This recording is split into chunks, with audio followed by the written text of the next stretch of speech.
따뜻한 햇살과 모든 것이 무르익는 여름에 시원한 바람과 같은 주님의 교회의 매일 말씀 묵상에 오신 여러분들을 환영합니다. 안녕하세요, 성도 여러분. 7월 27일 목요일 말씀 묵상 시작하도록 하겠습니다. 오늘 묵상할 말씀은 사도행전 15장 13절에서 18절까지 말씀입니다. 13절에서 18절까지 말씀. 자, 같이 함께 읽겠습니다. 자, 13절부터 읽겠습니다. 말을 마침에 야고보가 대답하여 이르되 형제들아 내 말을 들으라.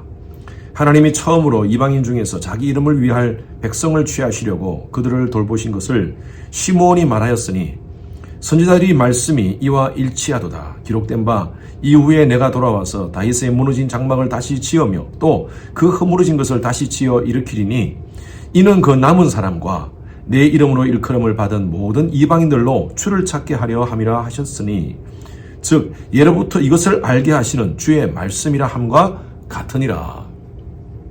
사도행전 15장은요 굉장히 성교학적으로 중요한 위치에 있는 그런 챕터입니다. 사도행전 13장에 보면 안디옥 교회에서 사도 바울과 바나바가 선교사로 안수를 받고 파송을 받습니다. 그리고 이들이 갈라디아 지역, 저 북쪽 지역을 향하여 복음 전거를 하죠. 이것이 바로 우리가 알고 있는 사도 바울의 1차 전도 여행입니다.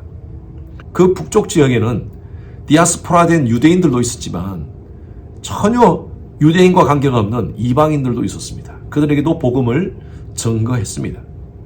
14장까지 이 말씀이 나오죠. 그리고 15장 1절 말씀에 보면 유대로부터 어떤 사람들이 와서 이들과 변론을 합니다. 자, 1절 한번 보십시오. 어떤 사람이 유대로부터 내려와서 형제들을 가르치되 너희가 모세의 법대로 할례를 받지 아니하면 능히 구원을 받지 못하리라 하니 어떤 사람들이 이 바나바와 바울에게 어떻게 이방인들에게 복음을 전가하느냐. 이방인들도 할례를 받아야 된다. 할례를 받지 않고서는 구원받지 못한다. 라는 얘기를 하는 것입니다. 이것 때문에 2절 보십시오. 바울과 바나바 그들 사이에 적지 아니한 다툼과 변론이 일어났다 그랬습니다. 요즘도 교회에서 문제가 생기면 노회로 올라가고요. 노회에서 더 문제가 생기면 총회로 올라가죠.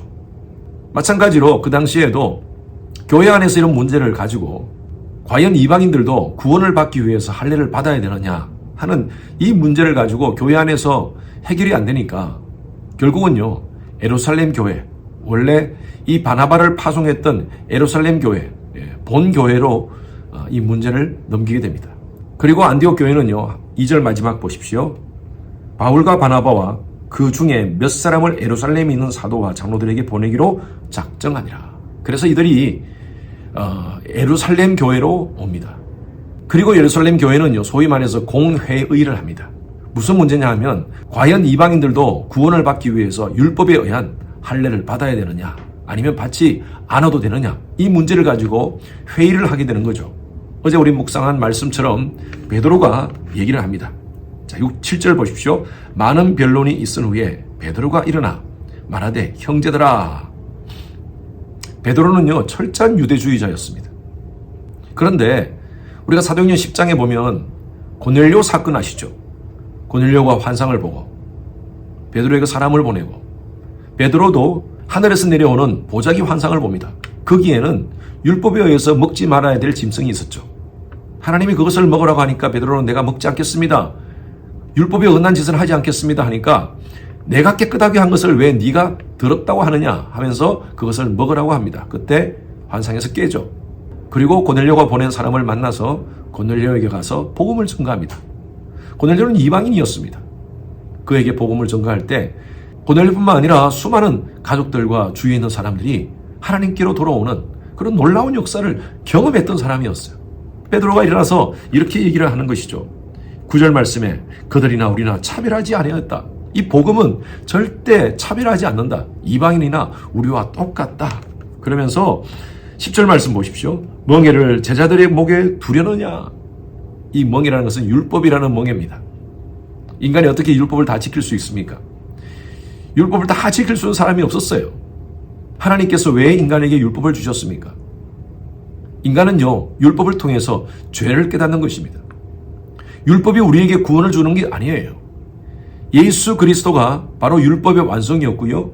예수 그리스도가 오심으로 말미암아 율법은 이루어진 것이고 이제는 인간의 구원이 율법을 통해서가 아니라 예수 그리스도를 믿음으로 말미암아 구원을 얻는다는 이 놀라운 은혜를 우리에게 주신 거죠. 지금 베드로가 그 얘기를 하고 있습니다. 11절에 그들이 우리와 동일하게 주 예수의 은혜로 구원받은 줄을 믿노라 라고 얘기합니다. 이 베드로가 이 말을 마치니까 자 13절 보십시오. 오늘 말씀 본문입니다. 야고보가 대답하여 이르되 형제들아 내 말을 들으라. 야고보가 또 얘기를 합니다. 하나님이 처음으로 이방 중에서 자기 이름을 위할 백성을 취하시고 그들을 돌보신 것을 시몬이 말하였으나 시몬이 누굽니까? 예, 베드로의 옛날 이름이죠. 시몬, 요한의 아들 시몬아 예수님께서 그렇게 말씀하셨죠. 이 시몬이 말했다는 것이죠. 15절에 선지자들의 말씀이 이와 일치하도다 기록된 바 이후에 내가 와서 다윗의 무너진 장막을 다시 지으며 또 그 허물어진 것을 다시 지어 일으키리니. 구약의 말씀을 이 야고보가 인용을 하면서 다윗의 장막이라는 말을 합니다. 여러분 다윗의 장막이 뭘까요? 성경에서 하나님의 집에 대해서 세 가지로 말할 수 있습니다. 이스라엘 백성들이 출애굽 시절에 지었던 하나님 말씀에 의해서 지었던 성막이 있고요. 다윗의 집에 앞마당에 지었던 장막이 있습니다. 그리고 솔로몬이 지었던 성전이 있었죠. 다윗의 장막은요 거의 텐트 수준입니다. 가장 허술했던 하나님과의 만남의 장소였습니다. 성막이나 또 솔로몬의 성전은 휘장이 있었습니다.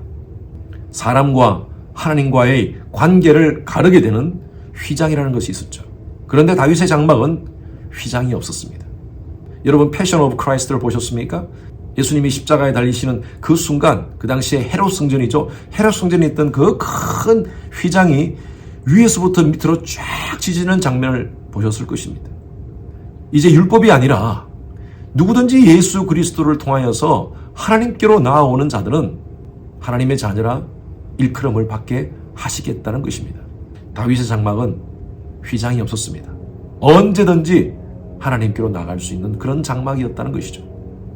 그런 의미에서 야고보는요, 누구든지 이제는 이방인이든 유대인이든 전 세계 어느 민족이든 예수 그리스도를 주라 고백하면 하나님께로 나아올 수 있다. 하나님을 만날 수 있다. 또 다른 말로 하면 구원받을 수 있다. 라고 얘기를 하는 것입니다. 그래서 이 사도행전 15장은 굉장히 중요한 구절입니다. 이 공회를 끝나고 나서 이제 우리 내일부터 묵상할 30절부터는 바울과 바나바는 이제 전 세계로 다니면서 복음을 전가합니다. 그래서 2차 전도여행, 3차 전도여행이 시작되는 것이죠. 저와 여러분들은 율법을 가진 사람도 아니고요. 이방인입니다. 하나님의 이 놀라운 예수 그리스도를 통한 은혜가 없었더라면 우리의 허물과 죄 때문에 영원한 사망으로 갈 수밖에 없는 존재였어요.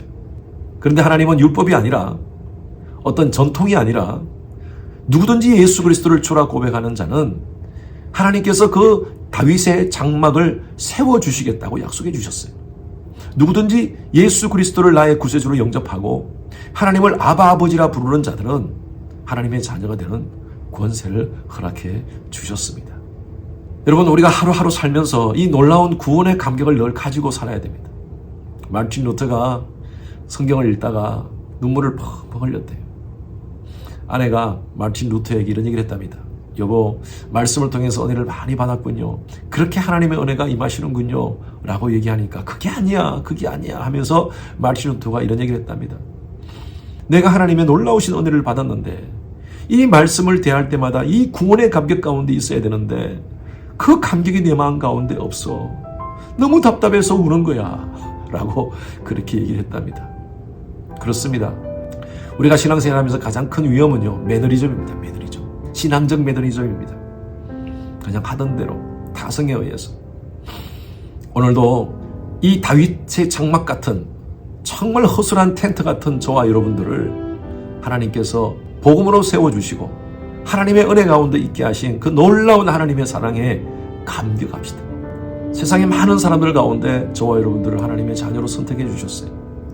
우리가 하나님을 선택한 것이 아니라 하나님이 우리를 선택해 주셨습니다. 이 놀라운 구원의 은혜를 가지고 은혜의 감격을 가지고 오늘 하루도 살아가시는 여러분 되시길, 그래서 하나님의 자녀다운 그런 모습으로 살아가시는 여러분 되시기를 간절히 축원합니다. 주님 감사합니다. 하나님 이 놀라운 하나님의 구원의 은혜를 이방인인 우리에게도 이렇게 허락하신 것 감사합니다. 누구든지 예수 그리스도를 주라 고백하는 자에게 하나님의 놀라우신 사랑을 부어주신 것 감사합니다. 구원의 감격을 가지고 오늘 하루도 내게 주어진 모든 시간과 물질과 은사를 하나님의 영광을 위해서 사용하는 저희들 되게 하여 주시옵소서. 감사드리며 살아계신 예수 그리스도 이름으로 기도드렸습니다. 아멘. 목요일 기도 제목으로 함께 기도하시겠습니다. 미국과 한국을 위해서 기도해 주십시오. 나라의 지도자들이 하나님을 경외하여 지혜와 분별력을 가질 수 있도록, 또 진영 간의 갈등이 사라지고 정치, 경제, 외교 등의 안정이 될 수 있도록 기도해 주시기 바랍니다. 우크라이나와 러시아 간의 전쟁이 지속되고 있습니다. 하루속히 전쟁이 종식되어지고 그 땅에 평화가 임할 수 있도록, 또 그 땅들에 예수 그리스도의 십자가 복음이 그들의 심령을 덮어 아픔과 상처들이 치유될 수 있도록 기도해 주시기 바랍니다. 세계 선교를 위해서 애쓰는 우리 선교사님들을 위해서 기도해 주시기 바랍니다. 저희 교회가 섬기는 11 지역의 선교사님들을 위해서 안전과 건강을 지키도록 기도해 주시고, 또 지금 모든 그 팬데믹 이후에 사역이 정상화되지 않고 있는 곳이 많습니다. 하루속히 모든 사역이 정상화되어 수많은 영혼들이 선교사님의 섬김을 통하여서 예수님께로 돌아오는 역사가 일어날 수 있도록 기도해 주시기 바랍니다. 선교사님을 위해서 기도하실 때에 차드의 김영섭 선교사님, 요르단의 김재문 선교사님, 알래스카 이글리브 교회 이홍래 목사님, 이들의 사역과 가정과 건강을 위해서 기도해 주시기 바랍니다. 함께 기도하시겠습니다.